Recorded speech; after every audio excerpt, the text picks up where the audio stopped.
कवि हो या शायर, उसे तब बेहद खुशी मिलती है जब उसकी तख्लीक करदा कविताएं या गज़लें किताब की सूरत में शाये होकर मंज़र आम पर आ जाती है, और जब पाठक या क़ारीन इस किताब को पढ़कर अपनी अपनी राय पेश करते हैं तो उस वक्त शायर या कवि खुद को मुकम्मल साहित्यकार समझता है। इसी कड़ी से जुड़ते हुए बालासोर के फ़कीर मोहन साहित्य परिषद के कॉन्फ्रेंस हॉल में कवित्री तृप्ति रानी पात्रा की 2 शायरी की किताबें कविता मो प्रीति और पुण्यमयो, तो वहीं देवाशीष सिंह की कविता किताब कविता भेटी का रस्म इजरा ओडिया के नामवर कवि और राइटर डॉक्टर सत्यव्रत नंदा के हाथों किया गया।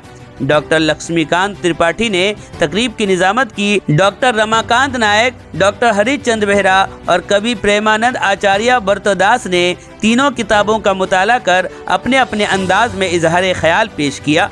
कवि दीपक बोस ने इफ्तिताही तकरीब की, जबकि सारंगोधर त्रिपाठी ने इन किताबों की पब्लिश किस मरहले से किया गया इस पर अपनी राय रखी।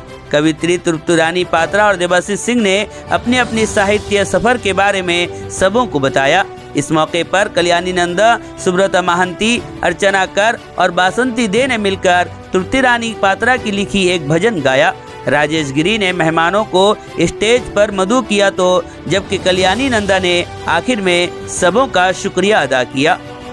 मो पाखे से प्रकार शब्द ना मुझे तलू तल लेवल वाला से तेणु मु जो कथा कहबी यहाँ साधारण लोकों कथा और आपड़ सह्य करेंगे।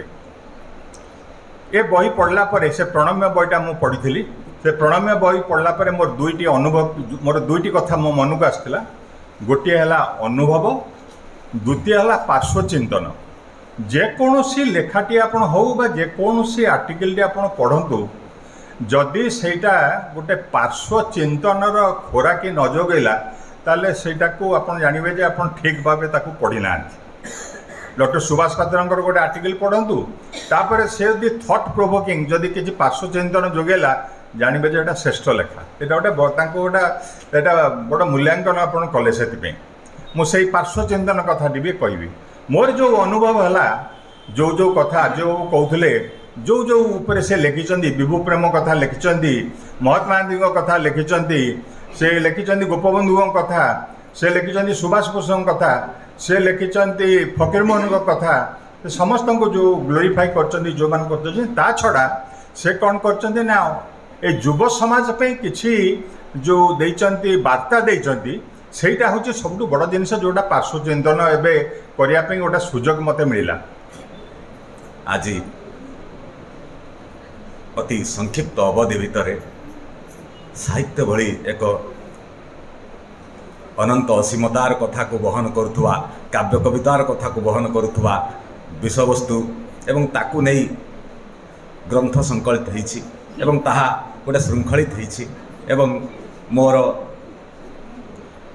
हाथ में आसी पहुँची प्रणम्य ग्रंथ कविता ग्रंथ। एथिपूर्व से ग्रंथ बाबद विस्तारित भाव में सूचना प्रदान करा जाइछि एवं तार स्रष्टा तृप्ति रानी पात्र महोदया से मध्य तांकर लेखकीय जीवनर कथा अति आत्मिक भाव में अति अंतरंग भाव में आम आगे उपस्थापन कर सारी एवं द्वितीय कथाटी हूँ जे ए पुस्तक लोकार्पित सरी एवं ताहा पाठकार्पित होबार समय एवं ता भितर एक समीक्षार दायित्व ताहा सेते गुरुत्वपूर्ण नुहे, किंतु गोटे पुस्तकर मूल्यांकन बेले बेले एते आवश्यक पड़ी थाए ता बाबद गोटे धाड़ी मध्य निश्चय उच्चारण करने पड़े बा उल्लेख करने पड़े। हुए तो से धाड़ीटी पाठक समुदाय भितर को से बहीटी को नहीं चर्चित अर्चित बहुपठित बहु सब आलोचित कर न पारे ए आलोचना बा समीक्षा, किंतु ए हुए तो ये जो गोटे समर्थनर किसी शब्द ताहा गोटे लेखक को गोटे आत्मसंतोष प्रदान करे जे मो लेखारे हुए तो किसी अच्छी ताहा गोटे शब्द रे ताहा स्वीकार लाभ कला ता स्वीकार्य है। यह ही हूँ समीक्षार उद्देश्य। समस्त को प्रथम प्रणाम। ये बही तीनिटांक